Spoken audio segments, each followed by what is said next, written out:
to ask. Oh, Sorry, that's me. Okay, that's fine, Kerry. I'm just going to ask you for any apologies, please. Thank you. Yes, we have Professor Karen Cox, Vince Lucas, Councillor Andrew Jeffries. Councillor Roger Goff has sent his apologies, but Councillor Derek Murphy is substituting on his behalf. Anna Christie, and I believe we've just been told that Liz Gibney is unable to attend as well. Okay, thank you very much. You all know the normal rules of Zoom, but just to remind you, if you can mute yourselves when you're not speaking, please, and if you could raise your hand, use the raise hand function if you wish to speak. If your raise hand function doesn't happen to work, just wave madly at me and I will try and find you and make sure that you're able to speak. Thank you. If I could also discourage the use of the chat function, as this can't be publicly accessible, and we must be completely transparent in all our conversations. And just as a reminder, if we're going to move to votes, please make sure that you raise your hand so I can see it, and then lower them again, and then raise them again for the next vote. Otherwise, we won't be able to count it all very clearly. So thank you very much. Let's move on to item 2, which is the minutes. Sorry. Sarah, we got a raised hand from John Lamb from Southend. I've just promoted John to the panel, so I don't know if John wanted to say anything, but he had a raised hand. Thank you, Adam. I'm having problems at the moment trying to get onto this meeting. It's taken me a while, but Tony Cox, of course, sent his apologies and I'm his substitute. Okay, thank you. Thanks, John. Thanks, John. Thank you. Sorry, I didn't see your hand. I have to flip between a couple of screens, so apologies if it takes me a while. Okay, let's move on to item number 2, which is the minutes of the meeting in February. Are you happy that these are an accurate record of the meeting?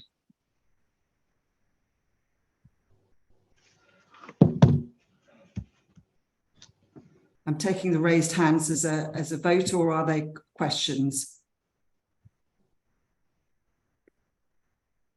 Mark, was that a vote to say yes, you're happy? No, sorry, it was just to make a comment. I was at the last board meeting, but I'm not on the list of attendees, just for accuracy. Thank you very much. We will make sure that's amended. Councillor Murphy? To agree. Thank you. Brilliant. Okay, I'll take that we are all happy. Right, can I just also now ask for declarations of interest, please, as you all know that it's really important that we keep up our register of interests and declare any interests in the meeting today. Does anybody have any? Councillor Murphy? I don't know if it's relevant, Chairperson, but I am a fully fledged board member of the Ebbsfleet Development Corporation. So, yeah. Thank you. Just for clarity. Thank you very much. Jo James. It's already registered, but it's the paper on the Growth Hub, although there's no decision to be made. We are the contract holders for the Kenton Medway Growth Hub. Thank you very much, Jo. Okay, I can see no other hands, so I'm presuming there are none other to note for today's meeting. We have no public questions to address. And I just want to now pick up on a couple of matters arising. In terms of the APR, it was noted on those minutes that that the APR was fine. There were no comments. I do feel that I need to raise to the board that there have been a couple of concerns raised by government on our APR, and these are particularly in respect of projects still to complete. We've discussed this before at previous meetings, and apropos governance, which reflects the issues relating to the ongoing deep dive in relation to projects delivered by Sea Change in East Sussex. So you just need to know that that has happened. Adam, do you want to say anything on this? Thanks, Sarah. Nothing really to add, other than obviously seeking an outcome to that deep dive process is something that we're pushing, and obviously that we will look to share that with the board as soon as we have it, and obviously respond to any actions coming from it. That I think I can speak for CELEP and for the ECC as accountable body on that as well. Thank you. Okay, and then the other item I'd like to raise is, I think that we'll all want to pass on our huge thanks to Graham Peters for his incredible dedication to LEP matters and a wide range of business growth boards in East Sussex over the recent years. He is leaving. Graham, you're there. As he leaves behind CELEP, he's going to become the King's second man in East Sussex, the Vice Lieutenant of East Sussex. And I just want to pay huge tribute to him. He has been an amazing board member. He's had brilliant humour always, and fantastic contributions and incredible support both to the whole of the board, but actually also to me personally. He is a truly unique operator, and we will miss you, Graham, hugely. But I'd like to welcome David Shepherd as the new chair of TES, who will go some way to filling the gap left by Graham, and of course by Graham's amazing hair. Thank you very much, Graham. You have been brilliant. Your hand is raised. I didn't expect you to provide such a fulsome exeat for me, but thank you very much indeed, Sarah. We've been at it for 8 years. It was time I stood down, and I'm handing over the extremely capable hands of David Shepherd.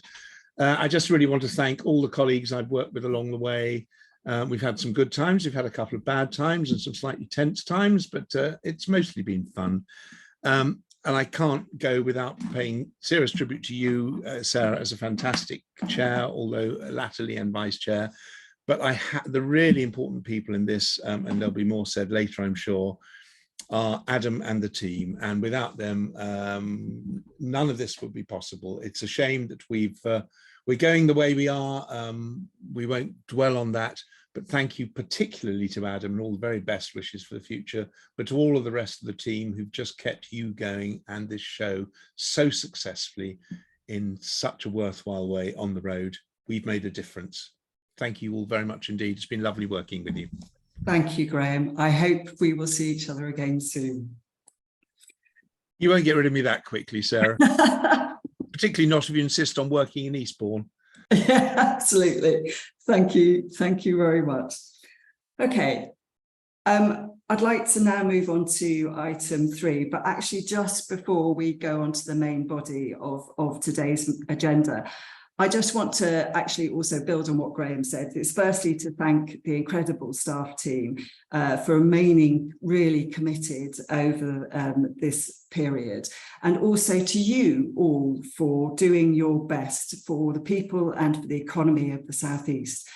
And I just want to also remind us all that we're sat here around this virtual table as directors of CELEP, and that during the next items, we need to really ensure that we're adhering to our director duties and to the Nolan principles. And I have absolute confidence that we will do that. So I'm going to hand over now to Adam, who is going to go through the governance paper. Thank you, Adam.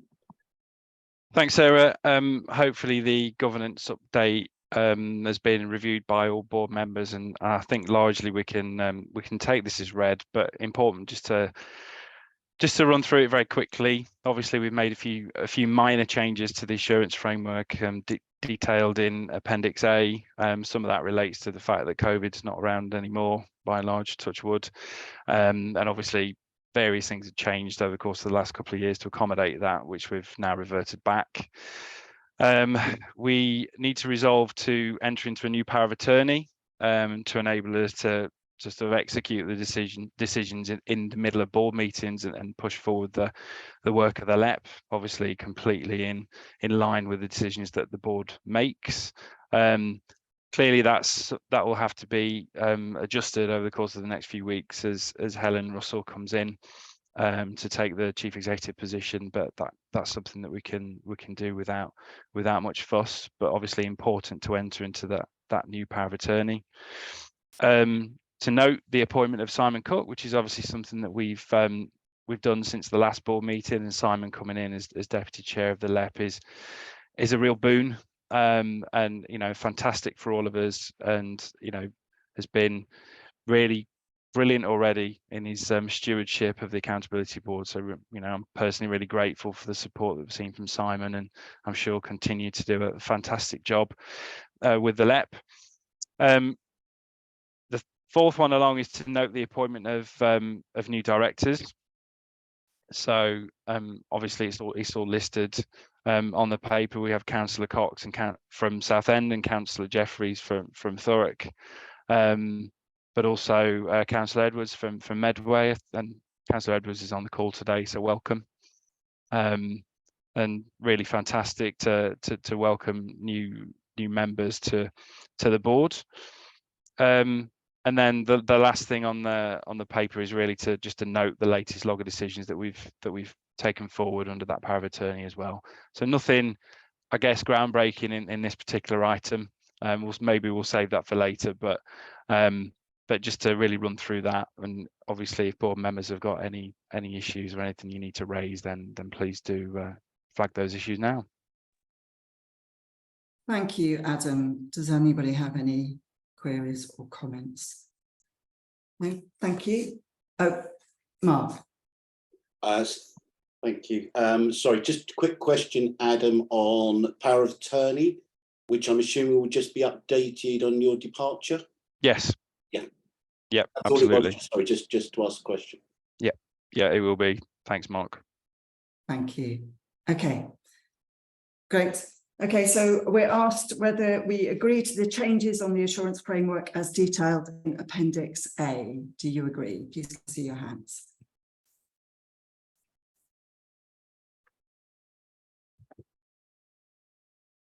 Marvellous. I think we're there. Okay, thank you very much. And do we resolve to enter into a new power of attorney, Appendix B, for a period of 12 months from the 28th of July 2023?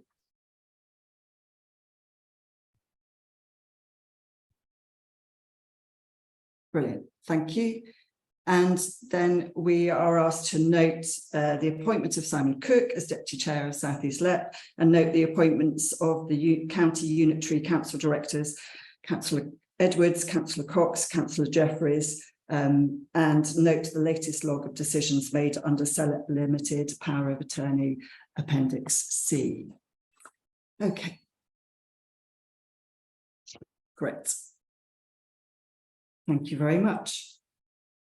Okay, let's move on now to item 4, which is the Growth Hub. I'm going to hand over now to Joe James, to Joe, to bring an update on the Growth Hub. That would be funny, Joe, if I did do that to you. But before I do that, I actually want to thank all of the team at Essex County Council for stepping up to ensure that businesses are able to still get support, really important support in the current situation in our economy over the next little while. So thank you, Essex County Council, for doing that. Okay, Joe. Thank you, Sarah. Although I do work closely with Joe James on Growth Hub matters. So my name's Jo Simmons. I'm the CELEP Business Development Manager, and I'm just going to give you a brief update on the Growth Hub service. No decisions to be taken, just a few points to note. So I just wanted to flag some key points from the paper on the assumption that the paper has been read and there is a general understanding of the Growth Hub and spoke delivery model that we have here across CELEP. So just want to reflect back on last financial year first. 22-23 was the year that you may recall we saw a significant 50% cut in Growth Hub funding for the year. And I think the takeaway here is that despite this, we did manage to deliver an unbroken, consistent and compliant core service right across the CELEP area for the whole of the financial year. We did have to make some cutbacks. We had to streamline the service naturally with 50% funding cut. And we did that primarily through reducing the number of navigators and advisors associated with the service, and also cutting back on the activities around communications, engagement and outreach, which we have traditionally done to ensure the reach of the service into our quite huge SME business base. But that said, we did successfully deliver right through to the 31st of March this year. And I think that is a pretty good achievement for the lead authorities and all of those involved in that exercise. What I would say, though, is that it was compromised at the beginning of last financial year because we only received our funding notification very late in the day on the 30th of March, which meant that all work related to accessing that money, planning for service delivery and retaining key staff involved in delivery of the service all happened during Q1 of the delivery year. So that was a challenge without a doubt. Performance for the year is always reported back to what's now Department for Business and Trade. And as part of today's agenda pack, we've included the annual report for 2022-23 for the Growth Hub service. So if you are interested in KPIs, statistics, numbers, types of businesses engaged, that kind of thing, it's visible in the report. And if you do want more information on that side of the service, please do let me know and we can take that offline. So moving into this financial year, unfortunately, due to the annual funding cycle of Growth Hubs, which goes directly to LEPs, we have unfortunately experienced an exacerbated position this year to that of last year. Despite asking for certainty and clarity on Growth Hub funding for 23-24, we only received notification of it on the 29th of March this year, which is when we also received our funding envelope. Helpfully, it's not too dissimilar to last year. We see a £30,000 uplift. So we're working in the same broad ballpark in terms of scope and activities this year compared to last year. But that extreme late notice for a second year running, given the uncertainties that we're all now experiencing with government funding forthcoming, Southend City Council did withdraw from their position as hosting the Best Growth Hub service, which is, as Sarah mentioned, is the service that covers Greater Essex, Southend and Thurrock. So this was the first challenge we encountered. From the 1st of April, the Best Growth Hub was suspended until further notice. And we have since been working very, very hard since that date to get the service up and running again. What I would say is that in the withdrawal of Southend from their host position, which they did so quite justifiably on the premise that they were liable for all financial, they wanted to reduce their financial liabilities associated with the Growth Hub because we weren't sure if funding was going to come through, that the entire Best team that worked on the service was also lost. So the risks turned into a reality and we did lose an awful lot of experienced staff. So as it stood at the beginning of this financial year, Southend withdrew, Best service was suspended, and we still had the process of drawing down and securing the grant funding to go through. And that's what we've been doing this current quarter. So as Sarah mentioned, Essex County Council did step into the breach and they have agreed to host the Best service for the rest of this financial year. And I've been supporting them in running a very sharp, fast procurement exercise to get someone in, a provider in that can essentially hit the ground running, because as the months go by, we're looking at only 9 months of that service still remaining. We've managed to do that. That was concluded at the end of last month. A provider has been secured and they are in the process of getting up and running this week. And in parallel, we are working on the grant funding agreements, the service level agreements with areas, and the requisite paperwork that absolutely confirms that this money will come into the bank. When that happens, Essex County Council will be in the perfect position to announce who their new provider is, and that service will be launched in due course, hopefully in the next couple of weeks, because we hope that we're going to hear from DBT on that grant paperwork any day now. So it's been a rocky start to the year, but we have set out our activities for the year, how we're going to spend the money for the year. That's all included in the board pack at appendices B and C for this item. And I think that once the paperwork is pinned down, we should be up and running for the rest of the year. Our core responsibilities are to provide a consistent and compliant core service, and that is what we are able to do within this year's funding envelope. So to conclude, clearly, as you will be aware, the Growth Hub funding is separate to LEP funding, but it does traditionally come to LEPs, and naturally in the Growth Hub community, we are talking about what happens in future years, because these annual challenges, hearing about our money late, losing experienced staff along the way, the risk to lead authorities as they take on the responsibilities of the service without having that money in the bank or knowing that it's coming for the following financial year.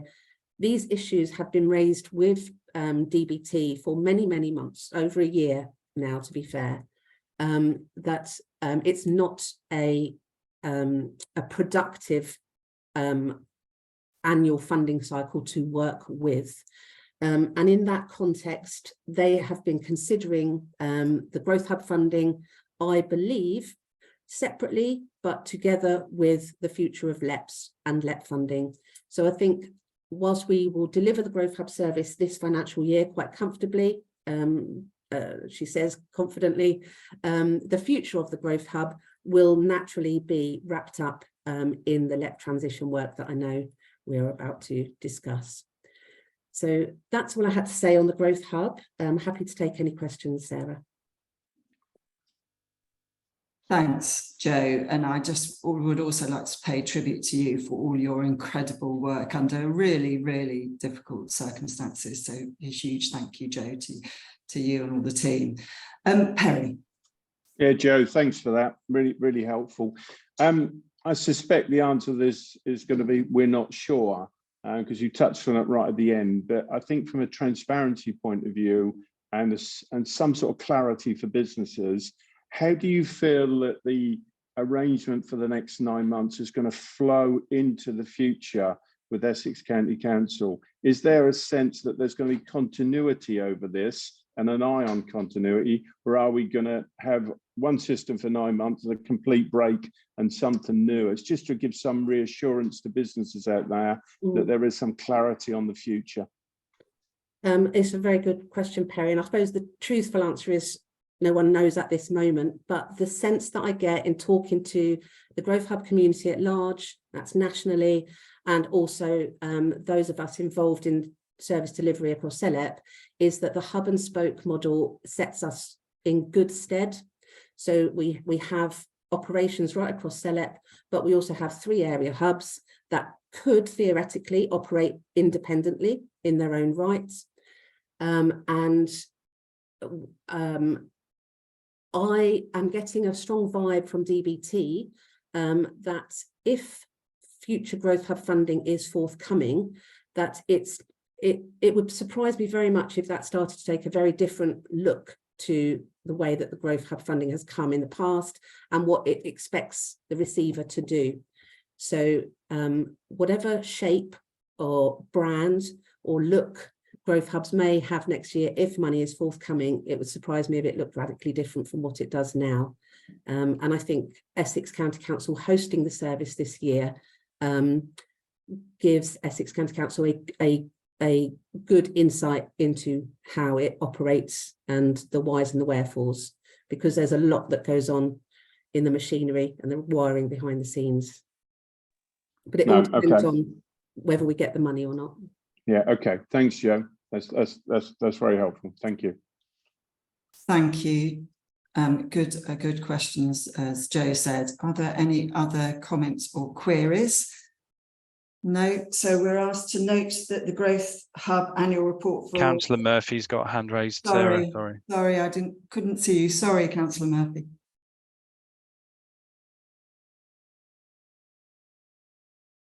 No. Are you there? Councillor Murphy? Yeah. Sorry. There you go. Sorry, can you hear me? Sorry. Yes, can now. It's just really to pick up on the point about, yeah, you know, we really do need to press, and I know the team are pressing government for decisions, because I think, as my colleague from industry said earlier, you know, that it is that certainty which we're looking for here. And it's, you know, again, with the best will in the world, it's all right for government departments to say this, that and the other, but, you know, dare I say it, we live in the real world, with wages and profits to be made, and so you know, we really do need as much clarity as quickly as possible. But I appreciate the difficulties, and I would thank the team for the hard work that they're doing to make this come about. So thank you. Thank you, Councillor Murphy. Jo. Sarah, if I may come in, there is a word on the street that the future of the Growth Hub may be wrapped up in the forthcoming paper that we're expecting from government on ways forward for the LEP, because the two can't be separated out entirely, because the funding administration routes would fall over. And there has also been mention in formal meetings with government that we should look towards the autumn statement. Now, we've heard this before, but in the interest of us all being on the same page with it, and I totally agree that at the end of the day, the service is about the businesses. They're not really bothered where the money comes from. They just want to know if it's there for them or not. So that's as far as we've got in terms of our pushing. Yeah.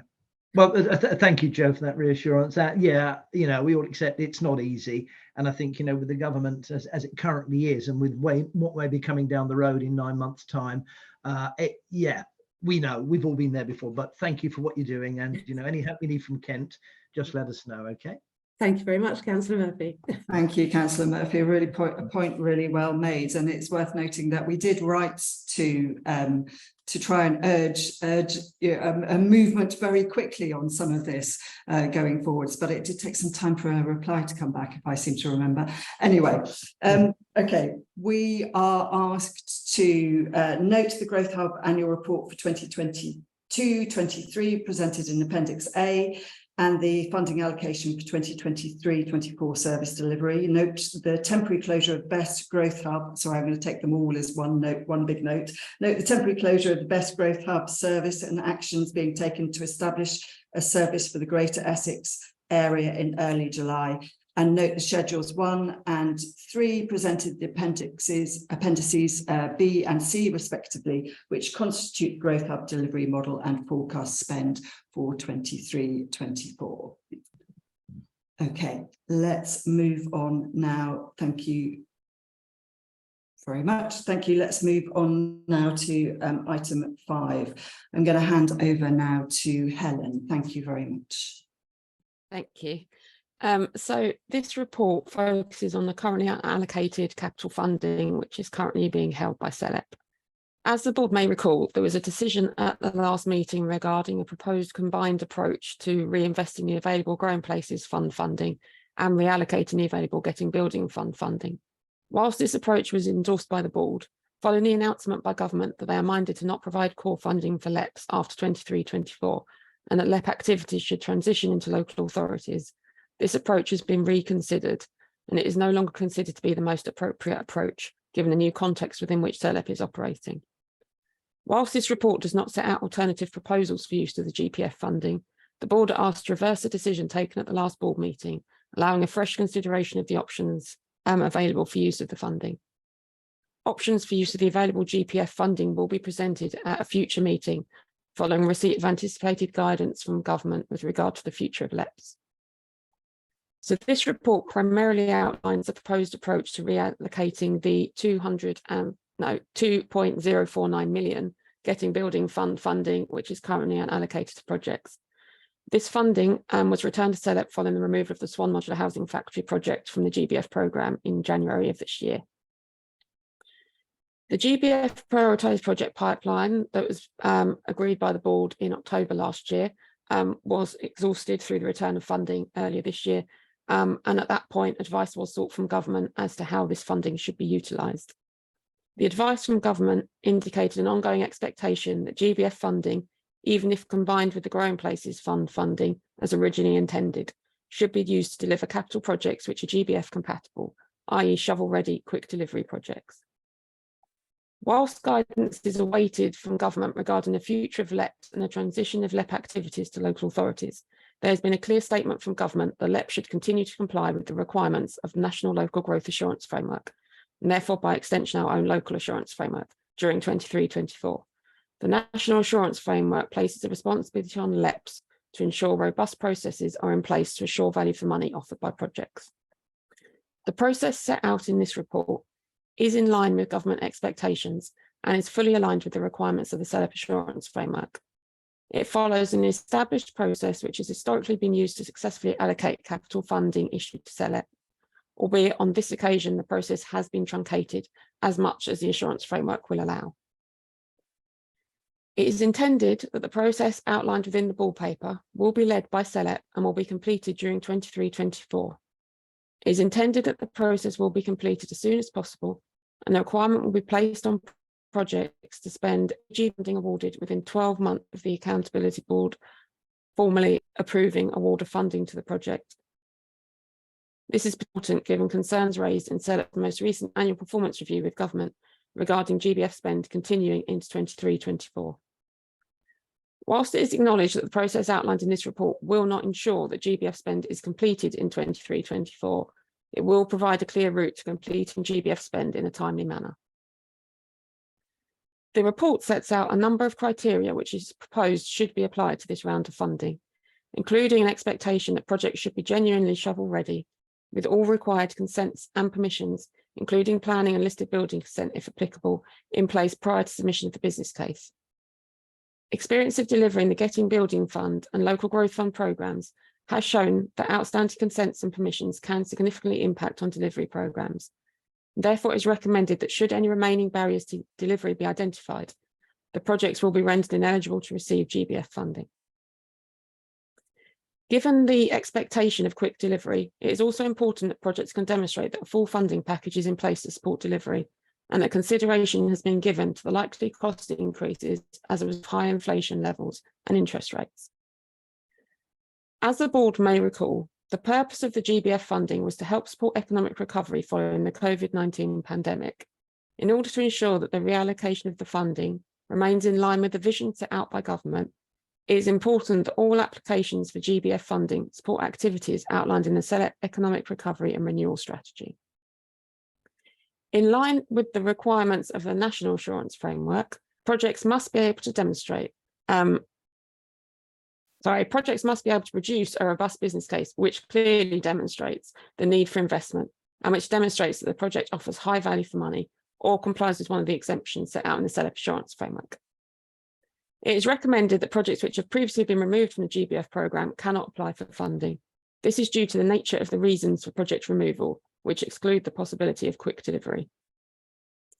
Finally, in terms of the planned process, in accordance with the assurance framework, it is intended that the process is initially led by the federated boards. It is recommended that prior to any business cases being considered at a CELEP level, the federated boards complete an initial assessment of the applications, including sifting out any applications which do not meet the criteria outlined in the report before agreeing a prioritised list of projects. This prioritised list, in conjunction with the outcome of the ITE review, will be used to inform a proposed CELEP-wide prioritised pipeline, which will be presented to the investment panel for consideration. It's currently anticipated that the investment panel meeting will be held in November. It should also be noted that a review of the current LGF project pipeline is in progress, and there remains a possibility of further LGF funding being returned to CELEP for reallocation to alternative projects. Therefore, it is intended that should the LGF project pipeline be exhausted, either through removal of projects or through reallocation of funding, that any remaining funding is allocated through the GBF prioritised project pipeline, which will be developed through this process. If the approach to and process for reallocating the available GBF funding is agreed at this meeting, a guidance note will be issued within 2 weeks of this meeting, which will formally launch the GBF funding round. There will also be ongoing engagement with government officials to ensure that any required approvals are in place at the earliest possible opportunity, noting that, as outlined in the report, additional approvals may be required if projects which were not included in the original long list submission to government at the start of the GBF programme are prioritised for receipt of funding. I think I'll stop there, Sarah. Thank you, Helen. Okay, let's open this up to the floor. Any comments or queries? David, then Joe, then Councillor Murphy. Thank you. Thank you, Sarah. Just to my own benefit, can you just sort of remind me which of these items will be dependent on getting the guidance from government prior to the summer recess? That we are waiting for government guidance in relation to how we use the Growing Places Fund. We are proposing to continue with the Getting Building Fund at this stage in accordance with the assurance framework as expected by government. Now, I'm not familiar with the trappings and workings of government, but I gathered some sort of skepticism about their ability to deliver on these matters. If that's the case, and we don't get it, or the guidance isn't comprehensive enough, what's going to be the sort of plan B? Because again, I'm not sure of the dates, but when's the end of the summer recess? Probably autumn sometime, and that's starting to narrow down the opportunities for us in terms of the utilisation of these funds. I'm just wondering what our plan B would be if the guidance isn't good enough or it doesn't arrive in time. I'd like to bring in Adam to reflect on that question, please. Thanks. So I think in respect of getting building fund, that's the one where that should have been deployed by last March. So the reason for wanting to push ahead with that in this conversation is because it needs to be long since spent. Actually, the fact that we've got some that's come free from a project to reallocate is a fantastic reflection of our processes, because it's allowed us that money to be paid back in a really sensible way. But nevertheless, there's a real urgency to get that spent. In respect to Growing Places Fund, which is obviously we'll be talking about a much bigger amount when we get to that conversation. The most important thing is to make sure it's done in the right way, and that guidance taking a few further months maybe isn't the end of the world, because we don't have the same urgency around needing to deploy the fund, because it's been it's a loan fund, it's been around once, twice already, and we're not in a situation where that's got to be spent by a certain timescale. So actually, if that guidance was late in being forthcoming, David, I think that's okay. We just need to make sure that when it comes in, that we get it right in terms of how we push forward with the Growing Places Fund. The reason why we were so keen to bring a decision, as just to reiterate, on the Getting Building Fund to this conversation, is because we see that urgency and a need just to crack on and get the thing deployed. Does that answer the question? You're on mute, David. Thank you, Adam. Yeah, appreciate that. Thank you. Okay, Joe James. I just wanted to raise a concern, and I wasn't really sure which item to bring it up in, but this seems probably as good a point as any. As business board members, in terms of our financial liability, I've always felt quite relaxed, because we're very much safeguarded with the current structure and the accountability board in the way that we distribute funds. So I just wanted to say, if we're to look at introducing any changes in the way in which CELEP is going to allocate outside the existing structure prior to our closure, could I ask that CELEP takes independent legal advice on behalf of directors to ascertain really any potential change in liability? Because some of the business board members, it would be personal liability. So I just wanted to raise that. And then on a separate matter, I may have misread this, as I did diligently read my way through the 225 pages there was in today's paper. So I must admit, I got a bit confused towards the end. But I think I recall there was a mention that CELEP cannot fund, or proposing not to fund, ITE costs on projects, and it was proposed that these would be met by project promoters and LAs. Could the IT costs not come out of the overall funding pot that we've got? I know it would reduce the funding pot, but it actually would give some consistency to evaluation. and to me might seem a fairer way to go forward. Thanks, Joe. Let's take that second item first, please, if we can, because I think it would just be what are we actually allowed to do. Helen, Adam, I don't know who wants to answer that one in terms of the cost for the ITE. Sorry, my internet broke up. I didn't hear the question. Adam, you had the question, hopefully. No, I heard the question. I think if we saw that as a viable option hitherto, then it's something that I think would have taken up, because of course, you know, we've borne the cost of that from CELEP core funding for, you know, for the fullness of time until quite recently. Obviously, it's the big difference between capital funding and revenue funding, and the rules are pretty clear that capital funding can only be spent on the capital delivery of the scheme. That's not to say that the question can't be asked, and I think Steph's got a hand up, so she might want to come in on that. But before she does, can I just answer the first question from Joe as well, just to cover that off? Adam, can we come back to that in a minute, because I'd rather finish each bit just for clarity's sake. Stephanie, I'm presuming that is why you put your hand up. Thank you. Yes, thank you, Sarah. Yes, so Adam's absolutely right. So the ITE costs would be deemed as revenue costs. The Getting Building Fund is only allocated as capital funding, so we wouldn't be able to apply any of that to ITE costs.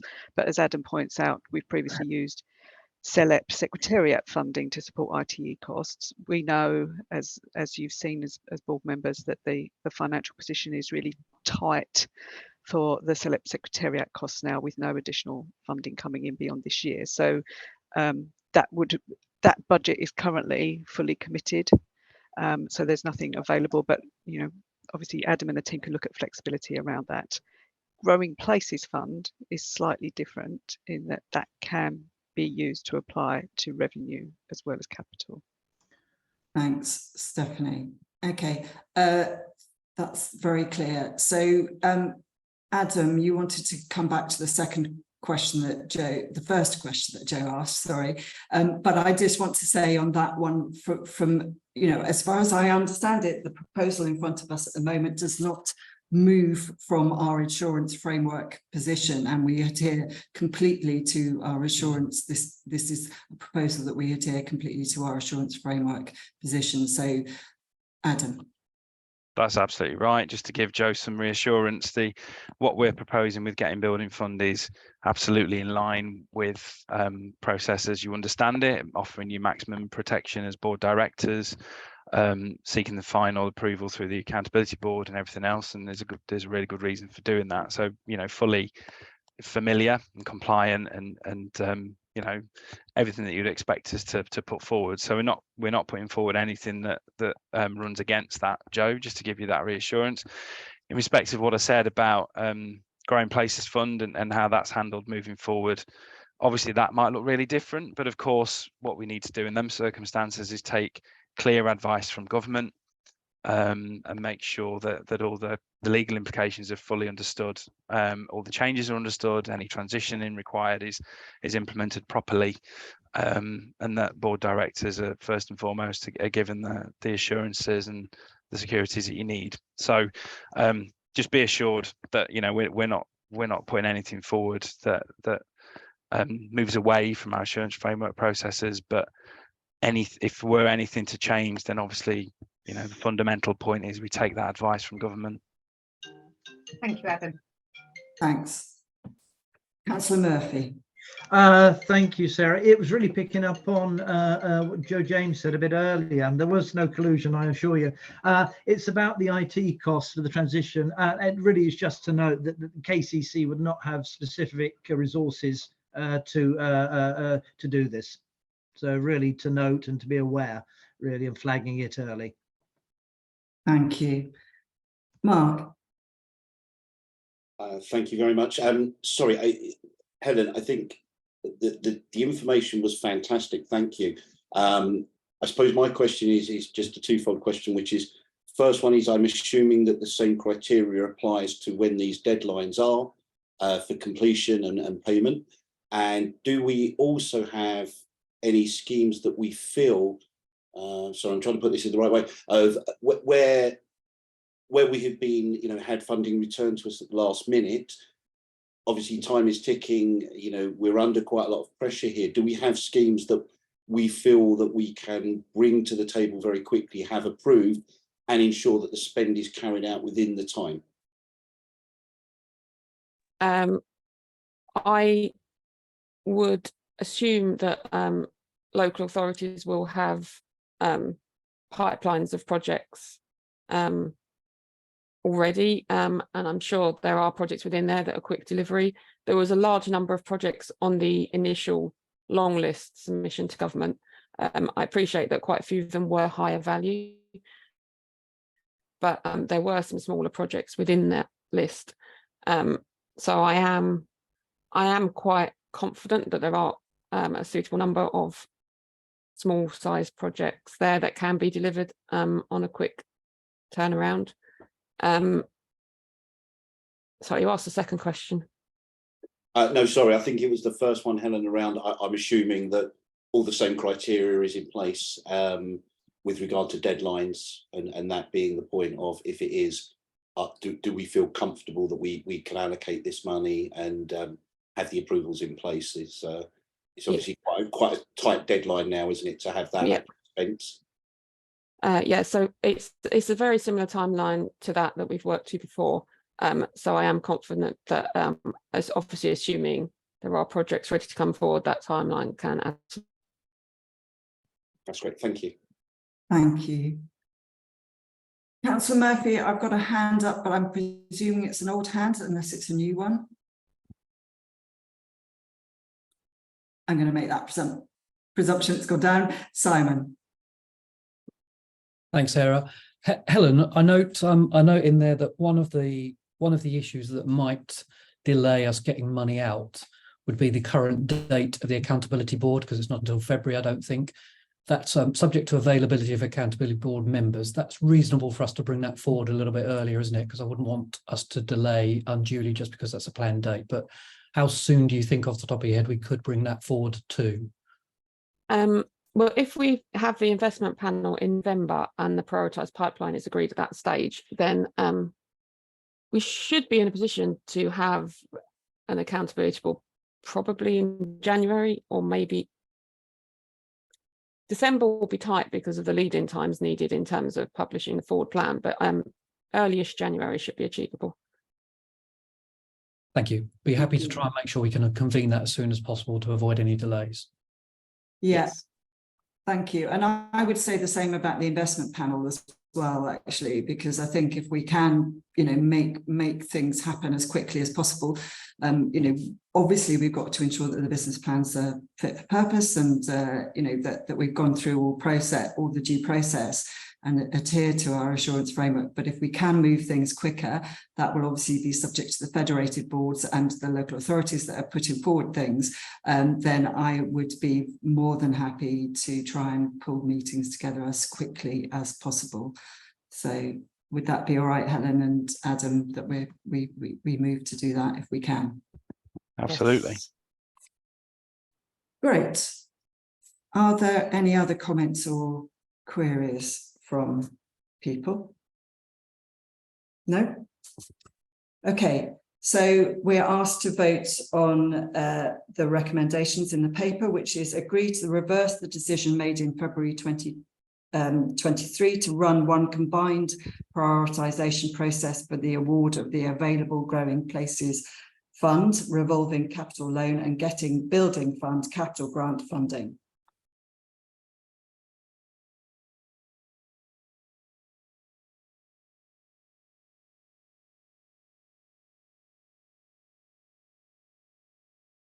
Great, thank you very much. And then we're asked whether we agree the approach to and process for reallocating the available Getting Building Fund funding set out within the report.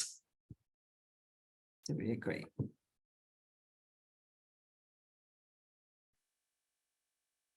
Great.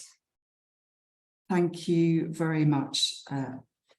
Let's move on now to item 6, which is the CELEP transition. Thank you, Adam. I'm going to hand over to you. Thanks, Sarah. I'm just going to share my screen. Give me a sec.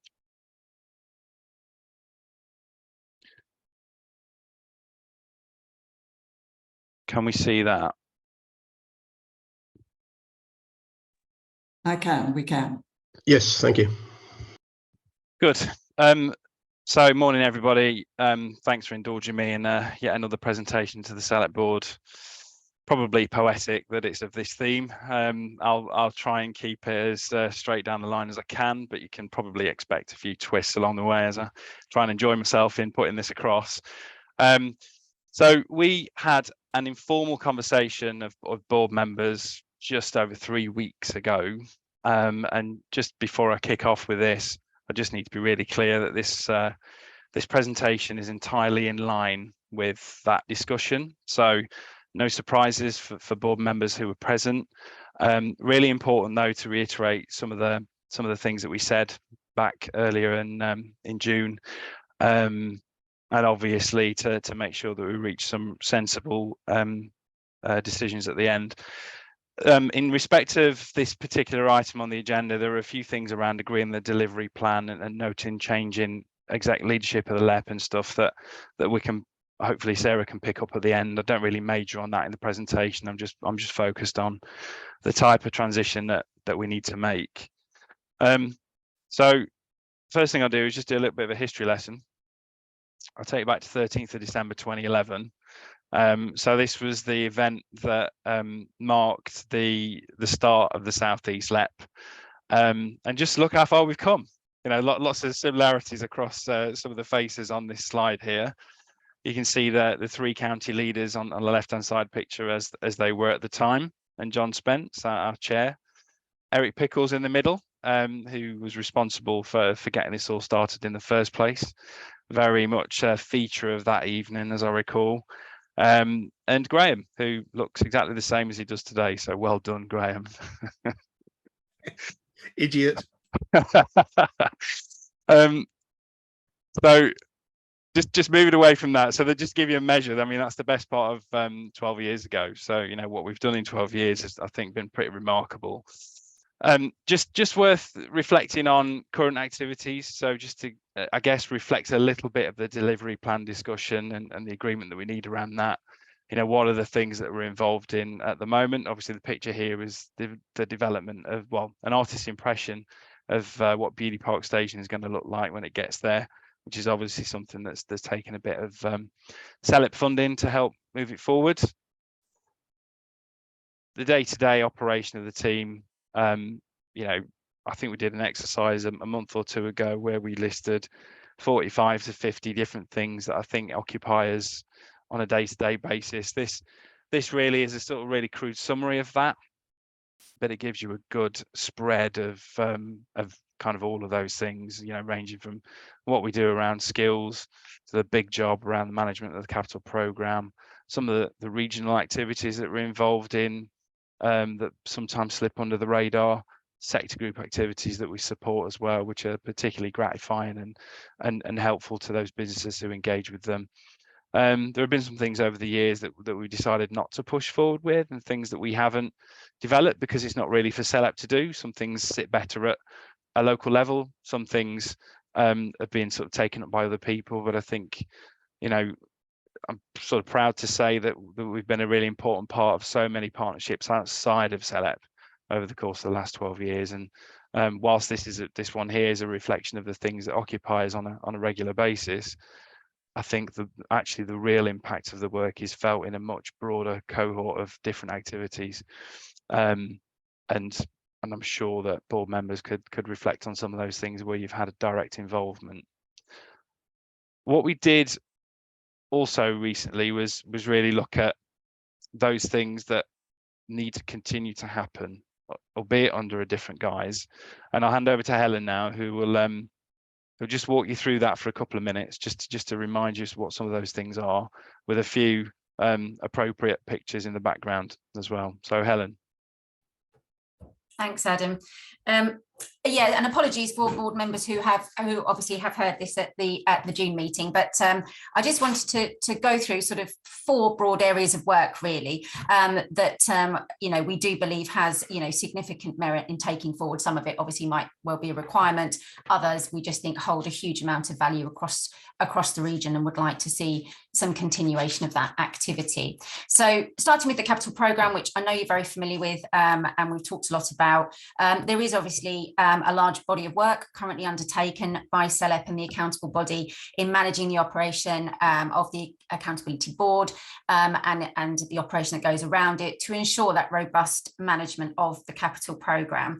And while some activity around that would cease when the LEP does, as it stands, obviously there remains a considerable amount of work to meet requirements to manage the ongoing projects, to evaluate completed projects, and obviously maintain that full audit trail of spend and the fulfilment of the reporting requirements to government, which as it stands is till at least March 25. So still a huge amount of activity going on around those programmes. And dependent on the management of GPF agreements, which obviously is a conversation that we still need to have, there would obviously be the need to continue to monitor those repayments coming back in and looking at the new deployment. An often quite complex and time-consuming part, I think, of this programme is around the management of high-risk LGF projects. And if this responsibility remains, there would obviously be a requirement to manage any reallocation of returned LGF, as Helen mentioned earlier, and you know, the change requests and the processes that would sit around that. So that remains a key part of the work. What comes with all of this programme, obviously, is the need to be able to respond to inquiries, FOIs, complaints that sit around the capital programme. And again, these can be quite detailed, time-consuming, and to some extent aren't always easy to manage depending on the nature of the inquiry.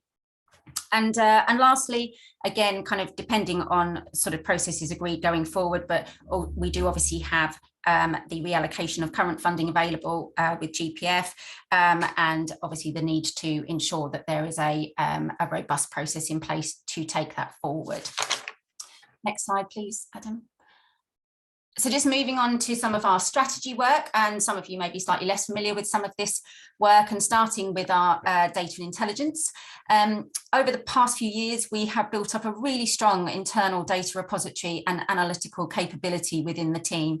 The repository includes a very comprehensive set of well over 40 economic indicators, all of which are looked at from kind of national, regional, local comparator analysis, as well as trend analysis. So it gives us the breadth of the information, gives us a really detailed understanding of the economy, and it also enables us to use this intelligence to produce kind of bespoke analysis and reports. And we've done this for a number of, as well as doing it for our own purposes, we've done it for a number of partners over the years as well, including some external projects, sort of Freeport East, LTC, UKHSA, but we've also supported a number of local authority partners with data analysis and bespoke reporting. So it's been a really, really useful tool that we've had in our armoury over the years.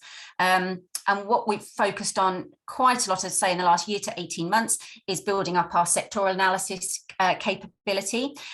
We've got a new tool, Data City, that we're using, which uses ARTICs, which are real-time industry classifications, as opposed to zip codes, which we know sometimes are, you know, they're a little bit dated in our ability to analyse certainly at a more granular level. And what this new tool does is allow us to build a much stronger sectoral picture across the patch. And it certainly helps in terms of that identification of clusters and potential opportunities, and especially in those kind of growing and emerging sectors that SIP codes would not necessarily uncover. So things around net zero, life sciences, agri-food tech, those kind of things. So really rich source of data around that sector picture.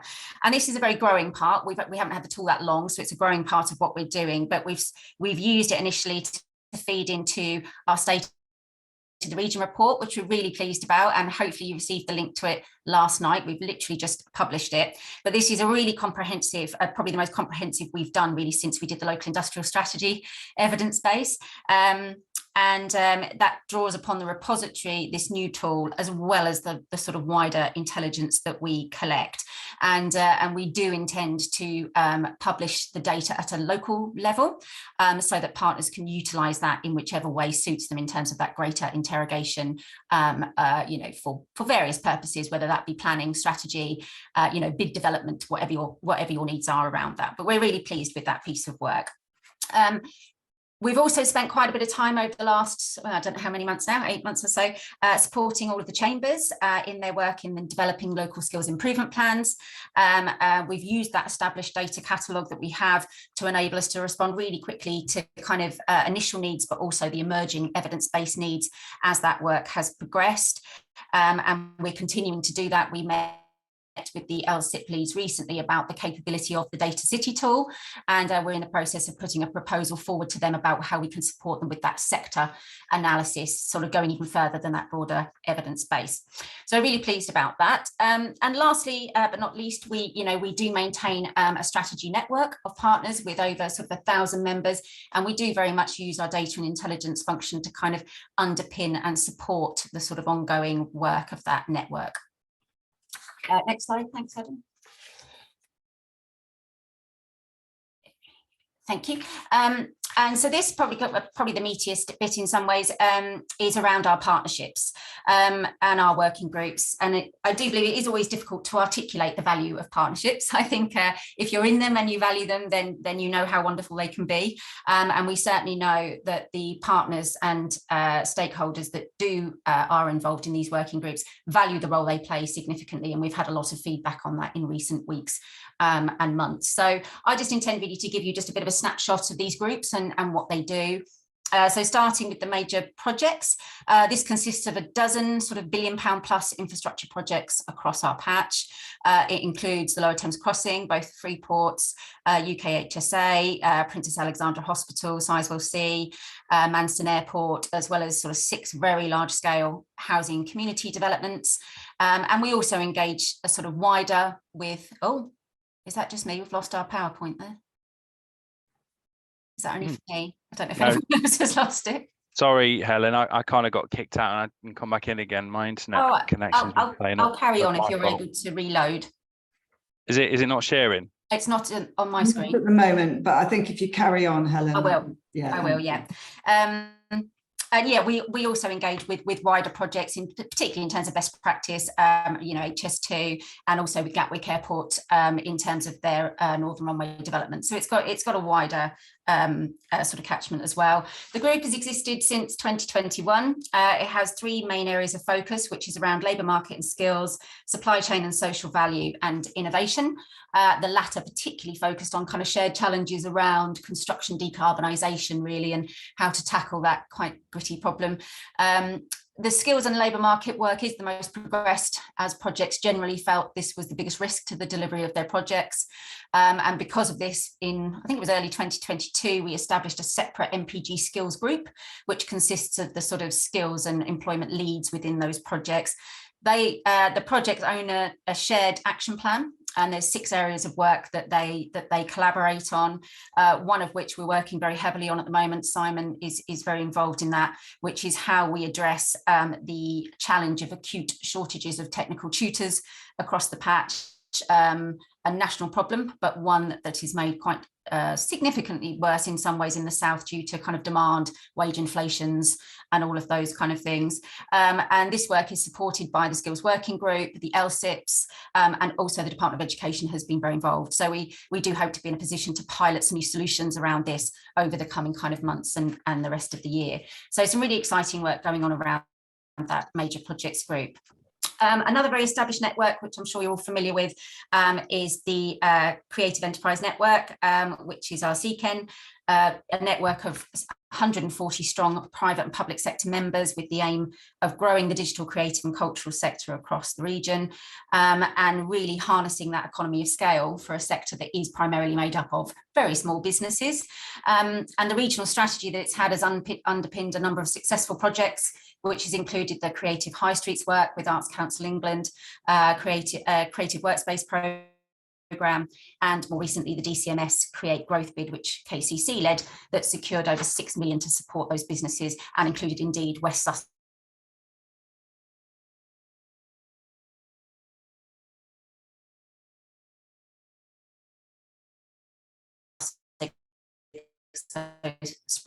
So Coastal, the Coastal Community Group led by Liz is the largest coastal partnership in the country. It's made up of 15 coastal local authorities working to kind of help level up across our coastal areas. Recently, they've had quite a scaled approach by aligning their work around the recent Levelling Up Fund bids, but also quite strong engagement with government through things like the Coastal Communities APPG. And the intention is to hold a sort of a wider coastal communities conference later this year to sort of further progress and expand that work. Moving on to housing. This partnership exists with the aim, and we've got Brian and Mark on the call, with the aim of boosting housing and commercial development across the LEP. It's supported by the 3 developer groups and provides a platform through which to engage wider colleagues from sort of garden communities, Homes England, housing associations. And this group's really benefited from really strong engagement over the years with Homes England and the department. And not only a couple of years ago did it celebrate exceeding its housing target, but very recently, well, literally in the last week or so, it's also celebrated the LEP retaining its position as the most productive LEP for housing delivery outside of London. So that's really good. Hot off the press, fairly hot off the press news. Moving on to rural, a big part of obviously our geography is rural. This is an important forum through which to drive scaled activity that supports both traditional and innovative land-based businesses. Again, a number of successful projects have been delivered through this group, including Buy Local South East, Future Skills for Rural, Gourmet Garden Trails, and rebuilding confidence and demand in the visitor economy. And this group also represents the sector really strongly in kind of responses to key government consultations and initiatives such as the National Food Strategy, Rural Prosperity Funds, and the such like. Skills, as we all know, we've always been a very active LEP in the skills agenda, but we do know obviously policy is moving forward with Chambers taking forward LSIPs, and that's obviously well underway now, and the LEP has been, you know, delighted to support their work so far.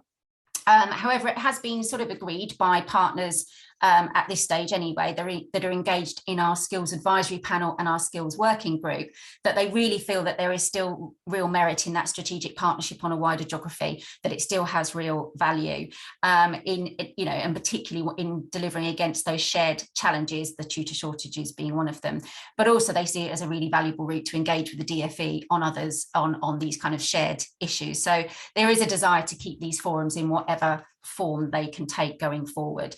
And not lastly on the skills agenda, but obviously we remain very involved in the employer-led digital skills partnership. And although this is now led by a different LEP, we remain closely involved in its operation across the kind of Catalyst South geography. So, you know, still, as well as the major projects, still a number of strands of activity going on around the skills agenda. And last, but certainly not least, is our universities through our U9 group, forum that engages universities from across the LEP. And whilst a lot of the work, or I suppose sort of tangible collaboration, has taken place in kind of subsets of this group, but subsets that cross our kind of federated areas, it is a very useful forum to share best practice, to identify opportunities for future collaboration. And more recently, the discussions have been focused on some common areas of, I suppose, interest and also capabilities, like the low carbon agenda, coastal development, and also around the business support, as some of those, obviously, some of that funding is being removed over time.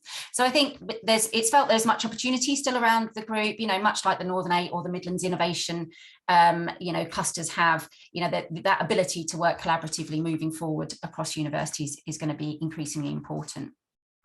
So that's kind of it on the working groups, but I think something that is common to all those groups as well, and it's maybe a bit underestimated because again it's hard to put to sort of a value on in some ways, is just their role in advocacy for their sector or what they're trying to achieve. And I think all of the members of those groups do that very strongly, and I think that isn't to be underestimated. And lastly on this, just to say that in addition to the LEP partnerships, which is what you've got on your screen, CELEP also supports a number of other partners in their work, be that enterprise-owned town boards, transport bodies, forums through major projects of their own, sector groups like Maritime UK, Make UK. I mean, Maritime UK just about to launch a Southeast cluster now, following the work that we've done with them to sort of corral partners across the area. So in addition, there's a number of others, which I think were on the slide you put up first, Adam. Okay, so that's it on partnerships. So lastly, I just wanted to touch on business support really, and I won't say a huge amount about this because obviously we've already spoken about the Growth Hub activity today, but as it stands, obviously there is a big body of work still to manage the Growth Hub funding, governance and oversight of the delivery.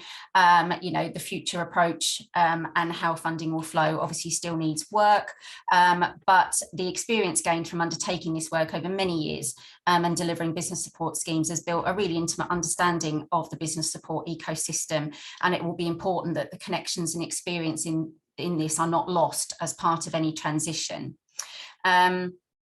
CELEP is also a constituent partner to the Greater Southeast Net Zero Hub, not the catchiest of titles and not easy to make an acronym out of, but work is now underway to develop a new operating strategy for the hub, and in line with the evolving MRU in terms of reference with the Department for Energy Security and Net Zero, this work includes a lot of work around governance, funding, projects, assessments and approvals, etc.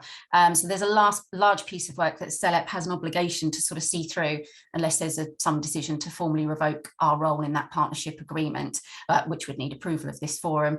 But that work is ongoing. And then just a couple of things to touch on the kind of the ESIF funds. Obviously, there's no remaining responsibilities around them, but an important piece of legacy work, I think, still exists to do to ensure that the extensive experience sort of developing bids, funding accountabilities, design, delivery, all of those things are not lost and are taken forward in whatever form they need to. And of course, lastly, I think on that is the importance that all the knowledge and the expertise that's been built plays a vital role in the design and delivery of future business support programs. I know we don't have a clarity on what they look like, but in whatever form they take, we just want to make sure we don't lose that learning and certainly don't reinvent a wheel that we don't need to. So that's a quick canter through. Happy to take any questions, or Adam, back to you. Thank you, Helen. And sorry for the break in play there as I lost my internet connection. Fingers crossed it's back and it's not going anywhere for a while. So just to then take us into the transition scenarios as we had them, as we had them presented a few weeks ago, really. I mean, I won't labour over it too much because I think we ruled out 3 of them, but I will just canter through it really quickly. First of all, it is important that we consider principles of transition. So that's really about making sure that there's a present voice of business that's got a deal of influence, and that business engagement remains strong over the course of this interim period. I'm sure that everybody involved is keen to make sure that there are good arrangements in place, but I think, you know, a lot of the things that we've learned, the softer skills that we've learned over the years have been about how to make those connections meaningful, how to make sure that businesses who have an interest in supporting this agenda are, you know, engaged in the conversations that they want to be in. And find the reason to be involved. And I think over the years we've got that down to a T, and really making sure that that's a feature of what's to come next. I think it's really important. The other really important point, and anybody who's heard me talk about this will know that I say it every single time I open my mouth, but that's just to make sure that the staff affected by this change are provided with clarity at the first possible point. You know, this is a really unsettling time, obviously. There's some superb expertise in the team, as I'm sure you know, and you've just been reminded of over the course of the last few minutes. They've got to be the first consideration, and it's just as simple as that. You know, how do we make sure that we don't lose the excellent expertise we have in this team, and that it's really taken into the whatever comes next in whatever form that takes. Just a sort of small caveat, statements in the presentation is sort of the best estimation of the current situation. Obviously, there are references now and again that you'll have seen to my understanding of the financial situation and what can be supported, etc. Obviously, they're based on really sensible estimates, but all of these things change over time. So I think as this progresses, you know, we'll need to make sure that we're really clear on what that situation is, what the financial situation is, what the ongoing expectations of government are, and everything else. But just to say, I mean, this is a sort of marker for now, but it could well evolve as things move forward. As I say, I won't labour on scenarios that we're not going to recommend, but we put 4 forward. The first one was no change, on the basis that we can continue to operate as a LEP for the further 12 months to take it to March 25. And you know, I guess that scenario would have supported a smooth transition, so LEP stuff could carry on whilst new arrangements were built, you know, prior to March 25 or whatever point thereafter. The second scenario was one where we maintained a smaller version of the LEP team, really based on the absolute priorities and the things that we had to do, that would, I guess, be an indicative of a sort of a gradual move to sort of close the LEP, and would have some sense, and would obviously be fairly cost effective as well. But again, that's not a scenario that we're recommending to the board. The third one was that we kept the core of the team together, albeit subsumed in a local authority. So the optics of that are that the LEP's not there anymore, but actually the essential work that needs to happen is still held together in a small team. You know, a lot of sense in that particular proposal and way forward. And I have to confess, from a personal perspective, for what it's worth, you know, I saw it as the most sensible route forward, but nevertheless, not the one we're recommending. The recommendation is therefore scenario D, which is where we're looking at trying to achieve full integration by March. I mean, clearly, you know, the timescales are very much depending upon the amount of time it takes to go through the appropriate processes around the governance changes required, around the changes required around people. But obviously that's got to be the ambition, to make sure that we can get to the end of March with everything having been undertaken. So just to break that down a little bit, the headline of this is obviously closure of the LEP and the limited company that sits behind it, and the movement of all functions and staff into local authorities as per the instruction from government. And obviously, as we've already said, we expect further detail in a few weeks' time, and I think the LEP needs to be ready to convene to discuss that further detail as readily as it possibly can. The second one, I guess, a similar point. The functions that can be funded and delivered by staff will be moved to local authorities, and I'll elaborate on that in a second. The ambition has got to be to do that as quickly as possible, with an absolute eye on that 1st of April date. Governance required, you know, this is just a tip of the iceberg stuff really, but obviously novation of contracts, formal transfer of functions, disbanding of the boards, really establishing government's requirements for ongoing delivery. So what does monitoring evaluation look like in the future? Where do those expectations sit? How do the expectations of current board directors translate into the future? Obviously, we need to look at the framework agreement, and then really to ascertain the close down obligations on partners, because clearly, you know, there are accountable body costs, as there always are. Then there are additional costs this side around the legal process that we need to go through to close the company and make those changes. So all of that is a part of that picture. In respect to those finances, I think that the revenue that we have remaining needs to cover those close down costs first and foremost. And then any additional costs incurred by the accountable body, as you might expect. But then obviously, you know, that there should be some there to follow the staff that move into our local authority partners as well, to ease that transition. The people impact as a next bit is really significant. So, you know, my hope is, as we develop the transition process, that we can find a really orderly way of doing this. But when it comes down to it, if that's not achievable, then we have to go through a consultation process that would end in a compulsory redundancy situation. But I would love to think that it is incumbent upon all partners involved in the LEP to try to avert that as a way forward, and try and make sure that transition is as smooth as possible, and opportunities that are sort of really discovered as a result of working out what that transition of LEP responsibilities overall means, are sort of offered to members of the team. And we're not, we're not talking about loads and loads of people here. We've got 9 members of the team on permanent contracts who will be mostly affected by this, and across an area as large as this one. One would like to hope that that's something that can be really well managed. In terms of the pros and cons of taking this approach, I needn't necessarily rehearse this because it was more or less a decision already made, but obviously the pros are it's a clean break, it's a really strong policy response, and if done really well, can provide clarity to staff at an early stage as well.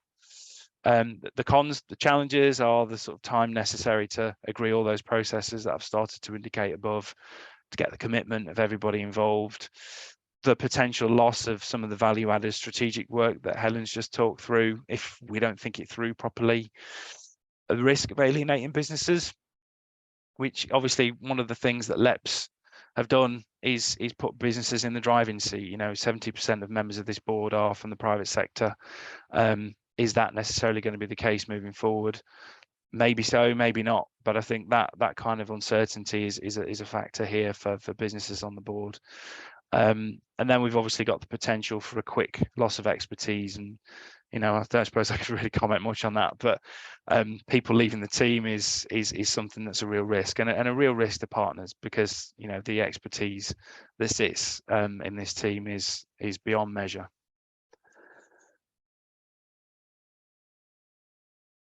So key considerations, really, we expect that announcement from government. We expect it precisely on the 19th of July, might be later.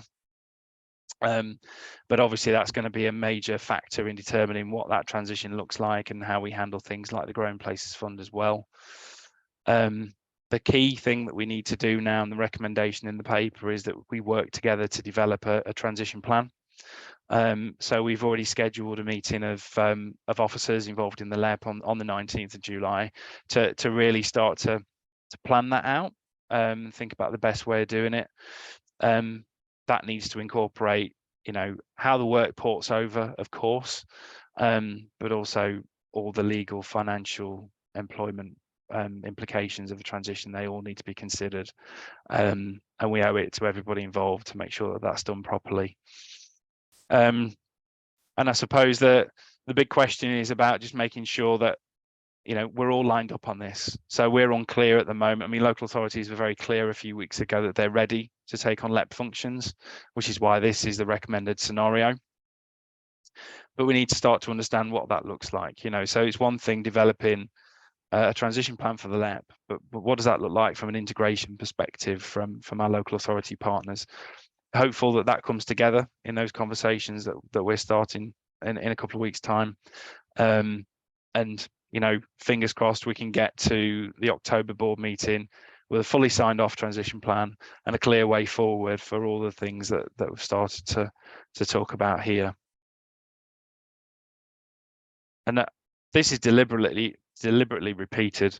The key considerations here are that voice of business that LEPs represent, and making sure that there's no break there, and also the people. Can't say it often enough. If I had nothing else to say for the remainder of the next few minutes, it'd be just to reiterate that same point.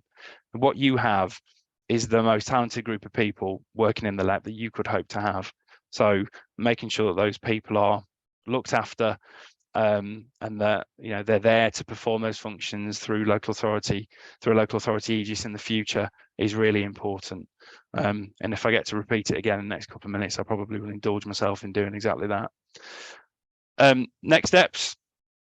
We've got that meeting, as I mentioned, on the 19th of July to really start to put meat on the bones of what a transition plan might look like, how we organise it, and obviously we'll be seeking support from officers, obviously support from all members of the board, directors of the board, around that. And I think on an ongoing basis as well, we really need to engage the right people in the conversation. So it's one thing having an officer chat on a monthly basis. We're proposing having transition meetings on a monthly basis, as has been the case for lots of my colleagues in other LEPs. That's the way they're organising this. But we need to make sure that we have the right people involved. So it'd be a shame just to keep it to officers. We need to make sure that the board directors are engaged, we want to be as well, because we don't want to come to the October meeting with a plan that you don't recognise. So, you know, making sure that everybody's part of that journey is really important. I appreciate that we're just about to embark on the summer, but you know, those of us involved are really clear on, you know, what needs to feature in this conversation. And for now, it's about making sure that it's structured in the right way, and B, that we've got everybody engaged in it in the way that they want to be. The other thing that's going to happen on the 19th of July, of course, is that we expect roughly around that date that guidance from government that really will give us that little bit more around, you know, what happens next with LEPs. Although we're fairly clear on the way forward, but obviously importantly also around the capital programme and how we correctly manage that moving forward and do the very best that we can with taxpayers' money, as you would of course expect of us. That is the end of the presentation. Remains just for me to say thank you for listening, thank you for your support. I won't say any more at this stage other than that, and obviously very happy to take any questions, but I'll happily hand over to Sarah. Thank you, Adam. I'm not sure I can sit there and look at that image for too long, but no, huge thank you. And seriously, I want to really pay considerable tribute to you and to Helen and to all of the staff team with the profession about the, you know, the professionalism with which you've approached all of this has been really significant. And you know what you've outlined here is you know, really clearly a kind of some of the amazing things that CELEP has delivered. And, you know, we've got a really significant legacy to both celebrate, but we've also got considerable learnings and knowledge to share. And I'm really clear that whatever happens with the transition and whatever the board decides today, we need to ensure that we don't lose this knowledge, and we need to ensure that we deliver a really clear and productive orderly exit plan, so if that's what the board decides. So right, thank you. Having said that, I'm going to now go in order of the hands. So Joe, I think James, you were the first person to have your hand up. Thank you. Yeah, I just wanted to say, Adam, that along with yourself and the directors, you know, we all very much do value the tremendous work that you've done and what all of the team have done. And you know, I think we all recognise that, you know, not just this occasion now, but over the years, you know, you've all had to carry on working what has been really difficult and challenging times. And you know, you've all stood up to the plate every time. And I just want you to, you know, on behalf of the directors, and I'm sure I speak on behalf of all of the directors, you know, when I said you could pass on all of our thanks to all the team and just reassure them, you know, that as directors, we're fully supportive of them, and we will do our utmost to ensure that any decisions in the transition process, you know, wherever possible, will be made with their best interests at heart, because we do value and appreciate all that they've done. Thank you. And here, Councillor Murphy. Thank you, Sarah. It was just picking up on the point about business involvement and local authority involvement going forward.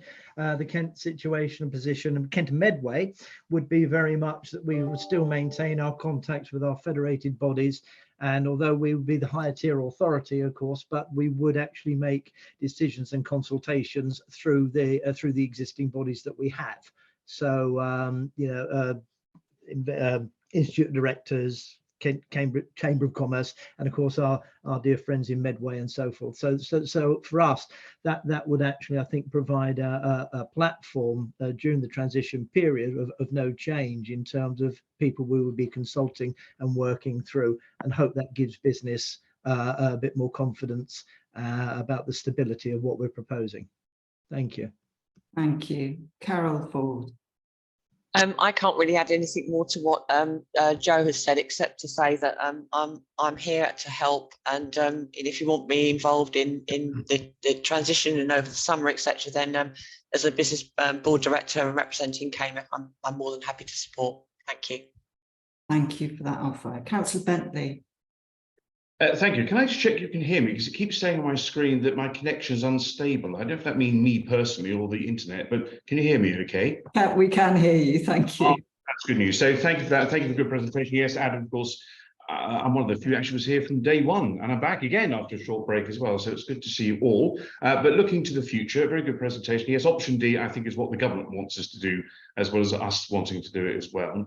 And it must be clear, and we must be clear throughout this for everyone's sake, businesses, staff, but also the public who fund all of this as well, which is hugely important. So on the transition period and on some of the functions, I can only speak from Essex's point of view, so it would be unfair, and I'm sure other colleagues will speak from their own perspective on this. But from Essex, I think we'd like to speed that up, really. I'd like to speed that up, because some of those things we can already agree, some we don't need to carry on when they transfer, because we're doing them already in Essex, and therefore we don't want to double up. So I think we just need a clear path on that, and I think we can do that before October, certainly from our point of view, but it depends what colleagues think elsewhere. That would give some clarity to staff as well. I've always said we should make sure we find berths for our staff as well. There's a lot of expertise, as Adam said, sitting here. It'd be terrible waste if that was just to disappear. But also I'd invite our private sector colleagues to think about that as well, not just the public sector. I run a business as well, so I speak with two hats on here. And just on the businesses, very important we have that voice of business. I've been a great champion of business, I always have been, but also making sure we have all business voices involved in this. So we are very good at SME, I think, and the chambers and other people have been heavily involved, and quite rightly so, and that must continue. I've always felt we've lacked a bit of larger strategic businesses. By that I mean people who employ 500,000 people more. So in my part of the world, Ford UK, Ford Europe, Stansted, Southend Airport, Raytheon, Woods, Arrow, the ports, I could go on. We've never really quite had them as part of our business community. I think we need, certainly in Essex going forward, we're looking at that as well. So that small SME voice, hugely important. The larger strategic business voice, equally important as well. So we're starting to work on that. So I want to say, I think that was a brilliant, emotional presentation, quite rightly so. We will do our bit here in Essex to make sure people aren't left with uncertainty. And I would now urge we just speed this up and get it done for everyone's sake. Thank you, Councillor Bentley. David Shepherd. Thank you. Yeah, back in the day, I was a board director involved with a similar transition from the TECs to the LSCs. And I remember the big thing really echoing some of what Adam said was, how do we retain the core staff to take us through that transition period? And to a certain extent, you could rely on their goodwill, perhaps. But actually what we put in place as a board was quite a comprehensive retention program to go along in parallel. And everybody who was involved came out well out of it. It came out well in terms of their futures. And I would like, the staff at Stellar to think that this is a project which is a challenge, which is quite an exciting thing to be a part of and to complete. And it's within quite tight timescales. That's going to look good on anybody's CV.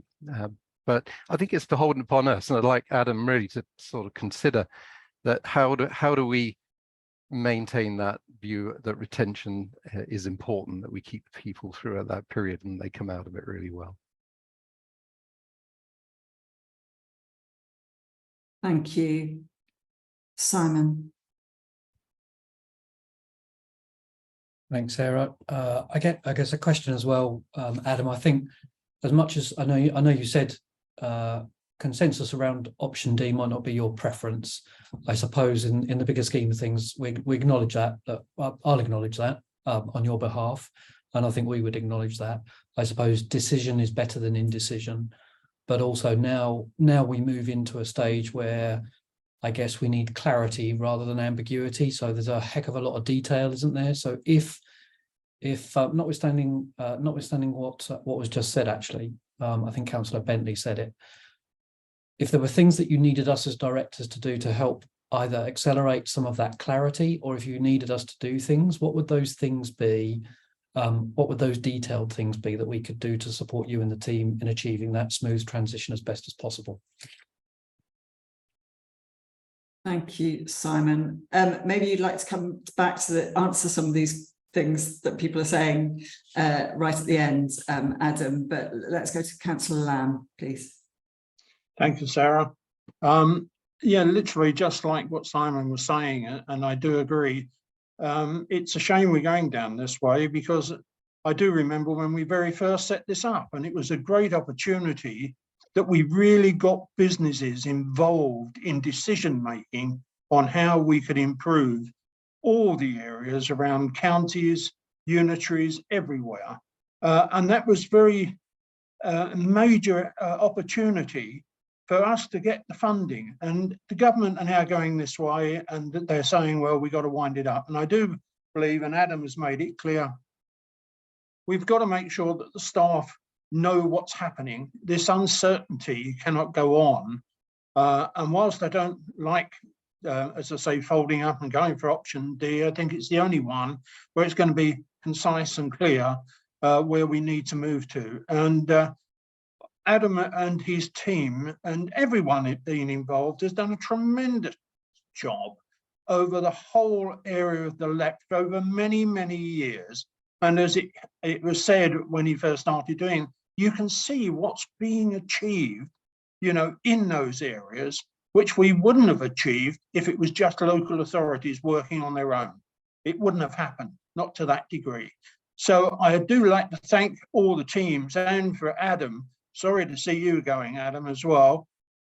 But thanks, John. You've done a tremendous job. And unfortunately, I think the only way we can say is, yes, we're going to have to go for this option D. But I think it's a shame, because I think that CELEP, working with businesses, has actually achieved a tremendous amount for all our areas. Thank you.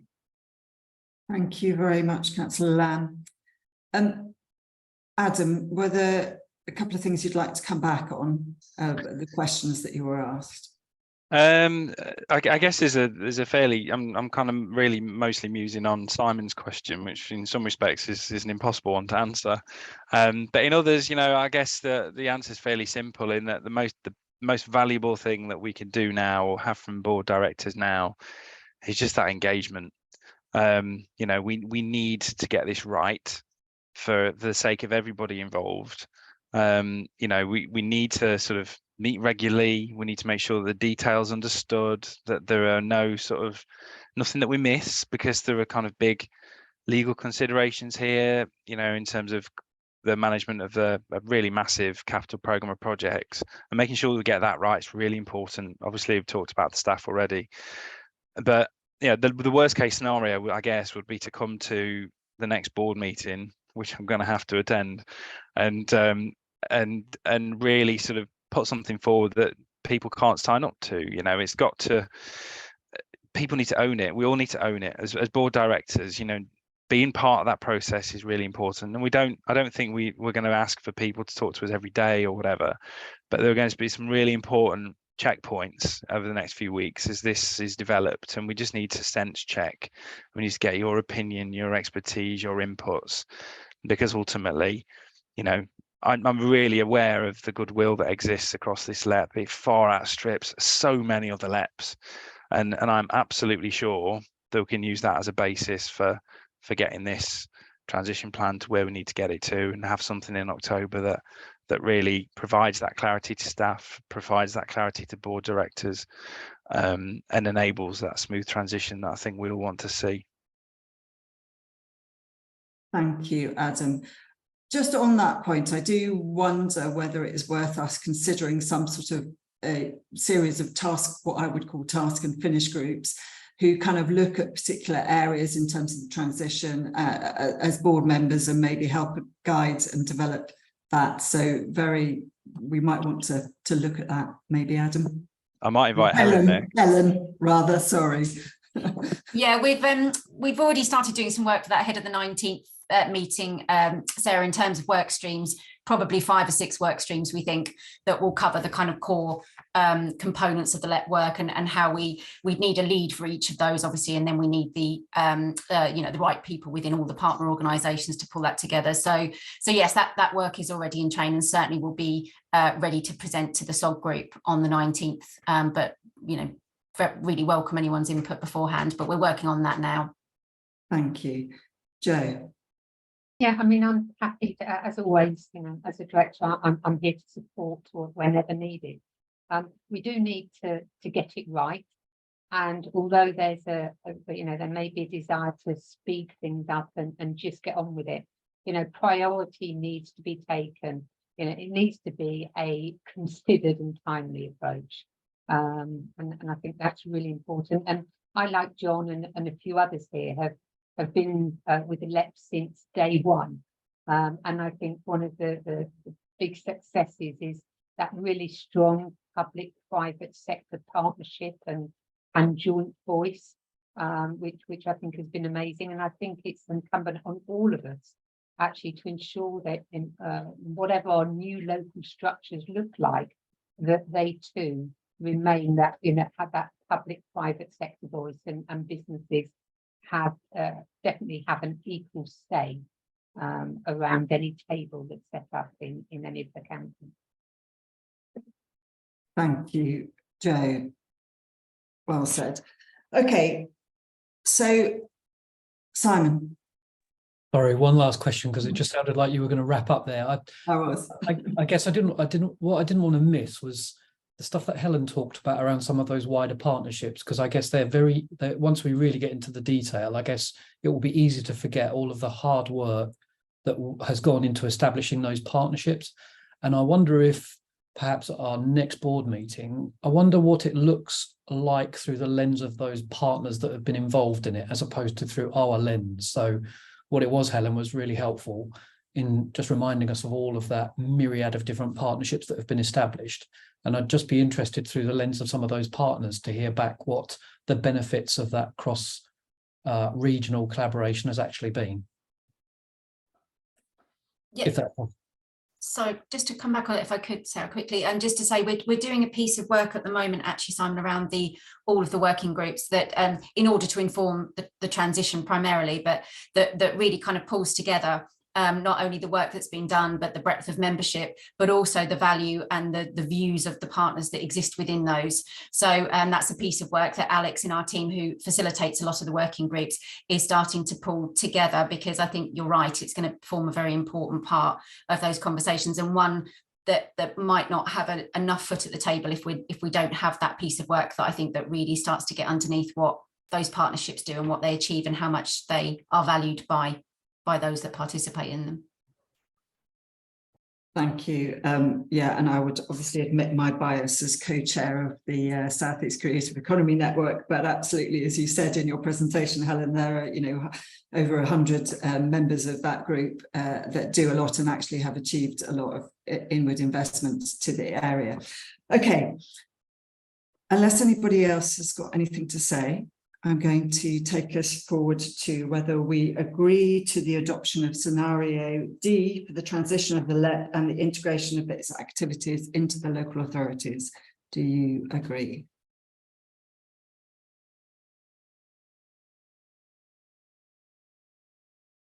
Thank you.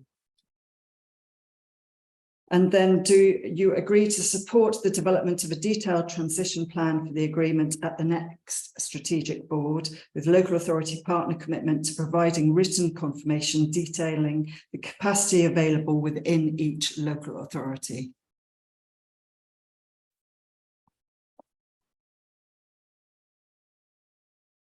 Thank you. And I think this is really important as well, is to note the real need to maintain all 20+5 board direction positions until the LEP is disbanded, in order to ensure that quorate decisions can be made by the strategic board to see through the transition detail above. You all agree with that? Thank you. And agree to adopt the CELEP delivery plan for 23-24. Do you agree? Thank you. And note the executive leadership change of the LEP. Thank you.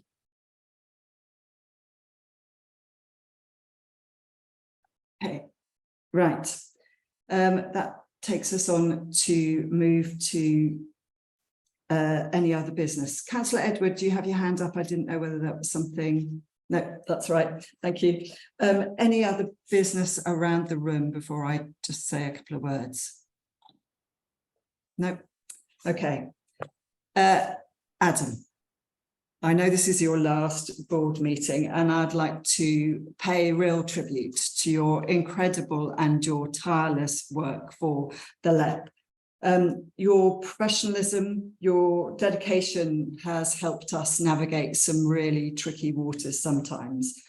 I know you're a football fan, and so I try to think of a clever analogy, but I know really very little about the game. But I'm going to say this, your ability to deliver dream teamwork has been significant. And I'm told that a great football team requires that all players are on the same page, doing their job each and every play in order to succeed.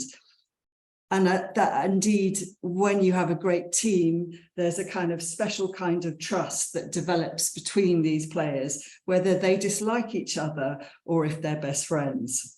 And I can think of no better tribute to you than to say that you have really delivered the most spectacular goal-scoring select team. So thank you, Adam. You will be hugely missed. Now, I would say that. Thanks, Sarah. Thank you. Don't know what to say. It's been a real privilege to have this job. It's obviously, you know, been frankly less fun in the last couple of years than it was prior to that, because of how things have changed and stuff with the funding and the ability for us to affect things and affect change and influence, make positive impact. You know, we've still done it, but it's obviously been slightly reduced on the basis of things changing. But you know, what a privilege. You know, I was 35 when I started doing this job, and it was a big one to take on at the time. And Graham reminded me in TES the other day that he saw it as a massive risk to appoint me. So cheers for that, Graham. But in all seriousness, you know, good bet, I think was the phrase I used, wasn't it? That's not what I heard. But you know, in all seriousness, it's been fantastic. You know, to build a team like I've built, you know, not many people get that opportunity, and to everybody involved in the team, you know, just the best. And we couldn't have done any of this without having that fantastic team spirit that's just got us through some really rough stuff, but you know, some good stuff as well. And look at the amount of people that engage in our meetings. You know, there's hundreds and hundreds of people out there. Probably, I think we did a count recently, I think about 850 people that we reckon we've directly engaged with in doing this mission. And it's just been a real privilege. I'm really excited to take the next step in my career. And every conversation I've had with everybody at Medway so far has been really great. So I can't wait to do that. But you know, always look back at this fondly. So thank you to everybody. Thank you, Adam. And I just also want to say, you know, a huge thank you to the rest of the team and a huge welcome to Helen. What a time to take over the CEO position, but I know we will work really carefully and clearly with you over the next little while. And you know, a real thank you to you all as board members. You don't need to be here, but you are, and you contribute really significantly. And it is really imperative that we work closely over the next little while. The future might look challenging, but I know that we can continue to deliver for the people and the communities and the economy of the South East over the next few months. So thank you for keeping the faith. Thank you for continuing to work with us, and I look forward to seeing you very soon. Thank you. Thank you. Thank you. Thanks, Sarah. Thank you. Thank you. Bye-bye. Thank you. Thank you. Bye. Right.